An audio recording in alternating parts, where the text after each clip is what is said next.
Tuesday Wrestling World, welcome back to Shay Reviews.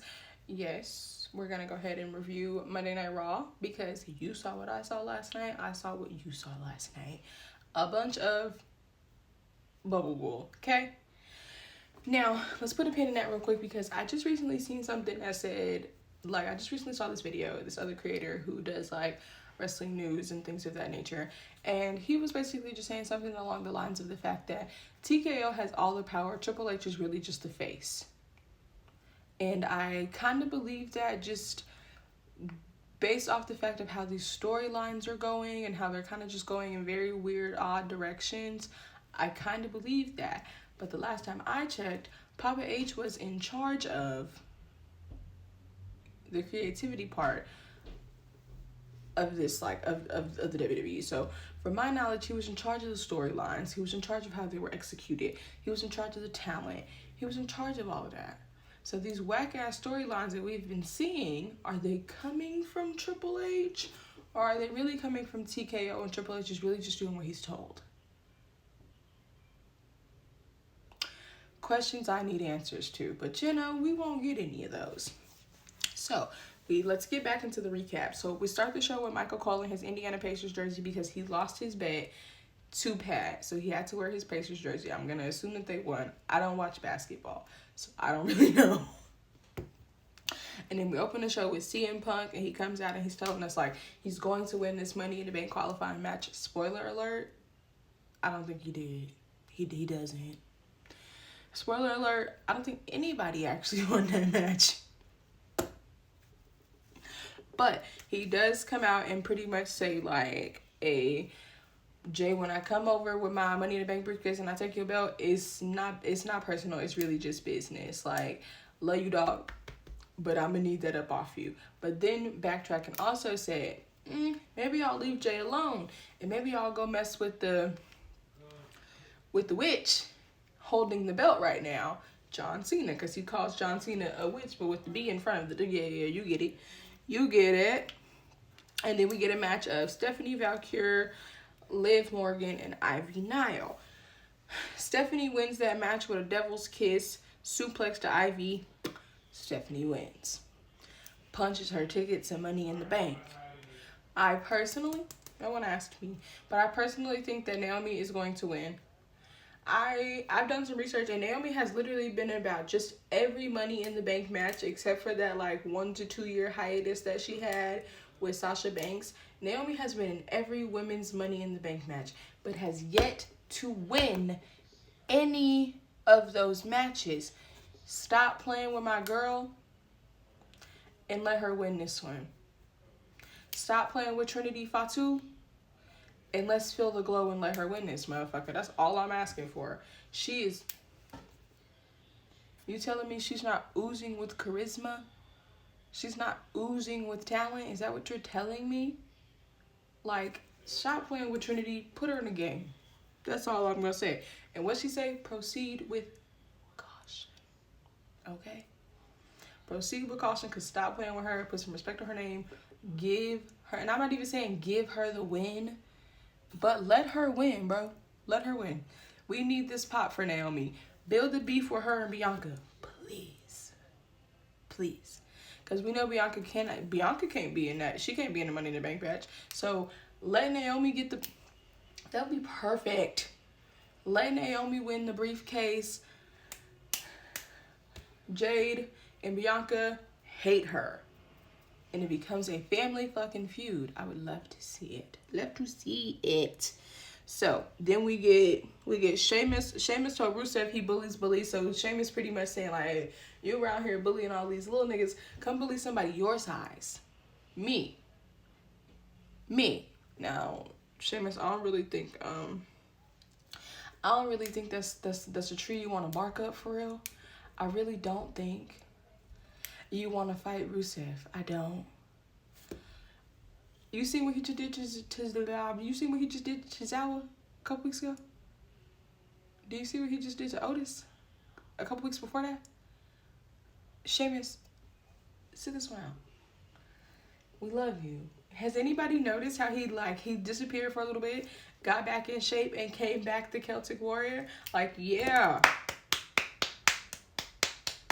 Sheamus, we saw you get back in shape real quick. I kind of really wonder if, like, when he came back fat, I kind of really wonder if that was a fat suit and they did it to see, like, what the crowd's reaction was going to be. But then again, after looking at Sheamus, no, he really just put in the work and got back in shape. I love that for him. And then we get the Judgment Day versus the War Raiders. Who was it? Somebody, okay, I don't know which War Raider it was, but somebody did like a running pop-up headbutt to JD. I said, oh, that shit. When they did, I said, oh my goodness, I felt it. Like, Jesus, JD. But I think the War Raiders actually ended up winning that match.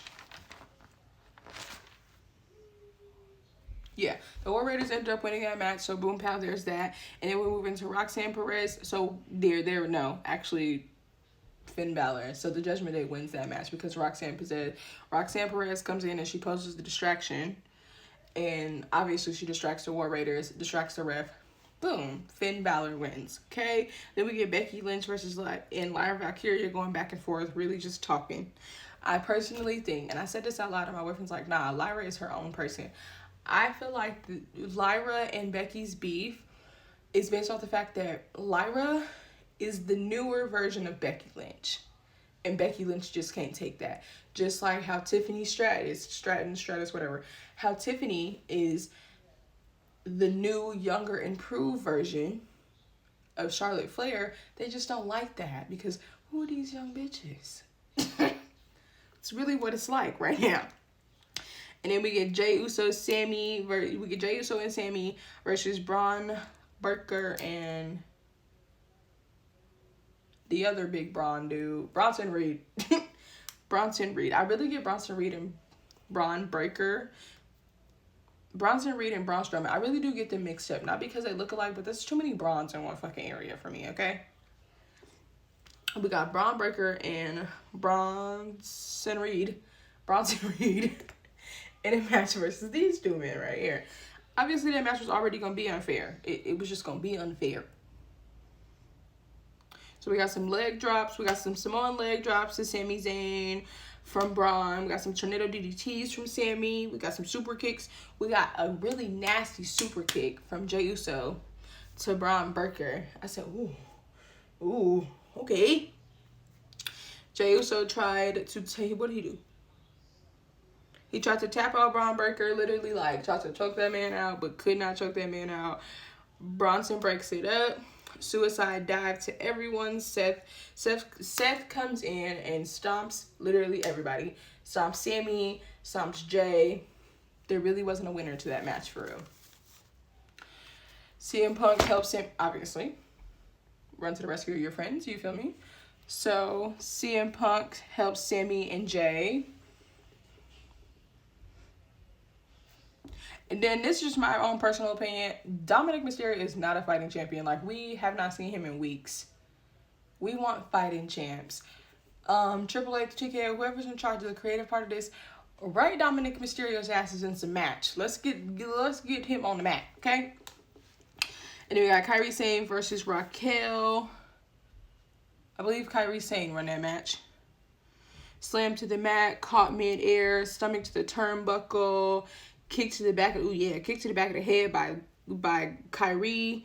Head to the post. Kyrie wins. Yeah, no. Who was it? Io Sky comes out. It was a when I say it was a nasty to Raquel's fucking head to the side of that post. I was like, yo, oh my gosh, she needs a doctor. AJ, so then we get the main event. We get AJ Styles versus CM Punk versus El Grande Chad Gable. Okay? El Grande Americano, because did anybody peep his boots? He had on Chad's boots last night. You see the CG on his boots? If you don't, go over to my pictures that I posted on the Wrestling News. He had on Chad Gable's boots. That's Chad Gable. But CM Punk with his old... I love that CM Punk had on his old gear. It just made me cry. They tried to jump El Grande, whatever the hell. CM Punk lost the tooth. Yeah, if y'all didn't see CM Punk's tooth get kicked out, you won't watch it hard enough. Because I didn't know what a back suplex was until I seen AJ Styles give both of them one. I said, what is a... I said, oh. I said, AJ, I've never seen you do that. Okay. El Grande with a suplex to every... So El Grande really did, like, it was like Suplex City a little bit. Because, and we, you know, we only use the term Suplex City when Brock is here. But it's like, it was like Suplex City for a little bit. Because AJ with some back suplexes. We had El Grande with some suplexes to, like, literally everybody was getting suplexes. It was suplex. It was like suplex soup in that motherfucker. Okay? And then we got some Styles clashes to the both of them. I low-key really might have wanted AJ Styles to win. Just a little bit. Anybody but El Grande, whatever the hell, Chad Gable, okay? Styles clashed El Grande. And there was one point in there where CM Punk was trying to rip his mask off. And Michael Cole's like, you can't do that. That's, that's disrespectful to the luchadors. And I'm screaming at the TV talking about, that is a white man. He is not a luchador. Stop it, Michael. You know that's Chad. I just can't wait till somebody take his mask off. Unmask him. Because unmask that man. So, but literally after, I don't know what, headbutt. I don't know if he had the metal plate in there or not, but he headbutted somebody mid-air, pinned them, boom. El Grande Americano, Chad Gable, goes to Money in the Bank. One of the commentators made a joke and said, oh, Chad Gable gonna be working double time Saturday. Yes, he is. Because Chad Gable, not only does Chad Gable have a match, but so does El Grande Americano. After I say that out loud, that sounds like an order at Starbucks. El Grande Americano. Yeah, can I get an El Grande? That's exactly what that sounds like. That makes sense now. So we got Braun. Boom. So we got the bees. We got the group of bees, Seth, and fucking, what's that man's name? Paul Heyman, okay? They all came out. Big ass distraction. Jey Uso and Sammy come out to help. Headbutt to AJ Styles. El Grande wins. Like I said, he I don't know if that metal plate was in there, but pow, headbutt, okay? Seth Rollins. I'm sorry. Did anybody see Seth fall? Because I saw it. He was running so fast, he literally, like, hit the bottom of the ring. And played it off like he didn't fucking fall. Is anybody getting, like, 70s pimp from fucking Seth Rollins? Like, the fits are killing me. The fits are killing me now. In style, though, because I like it. Clock it. I be liking his pants. I'm gonna need to know where he be shopping, okay? Because, but no, it's giving real, like, 70s pimp, like, bitch, where my money? Because every time I see him, I'm like, sir, these bell-bottom pants is killing me. You killing the game. You was killing the game. I love that. We get a spear to CM Punk, stomp to Sammy, stomp to CM Punk, stomp to Jay, and then boom. Big Bronson Reed, he hits Jey Uso with 2 tsunamis. And that was the end of the show.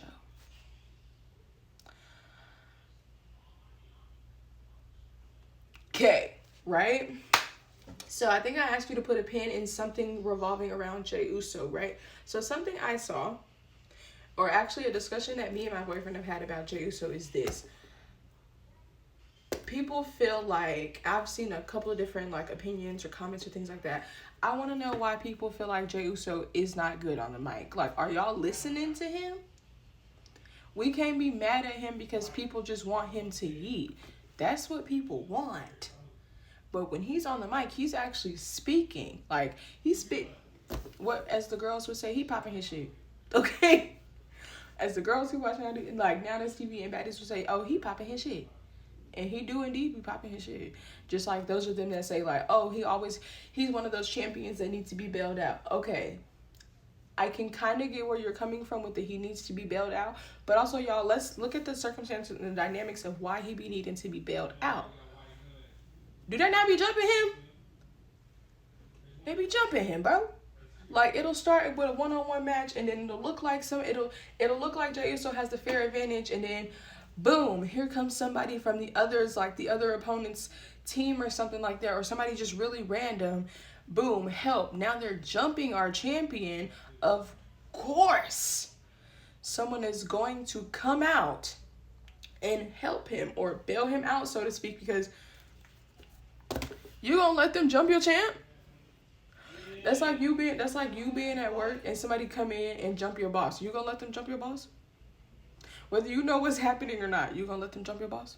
Because personally, me and my boss may not get along, but I ain't gonna let them jump her. I ain't gonna let nobody come in here and jump her, you feel me? So, of course he's being bailed out because they're jumping him. He's one man. Jey Uso is a one-man band. One band, one man, one sound. Yeah, it's gonna look like he's being bailed out because people are coming to the rescue of the fact that, hey, he being jumped. We need to go help him.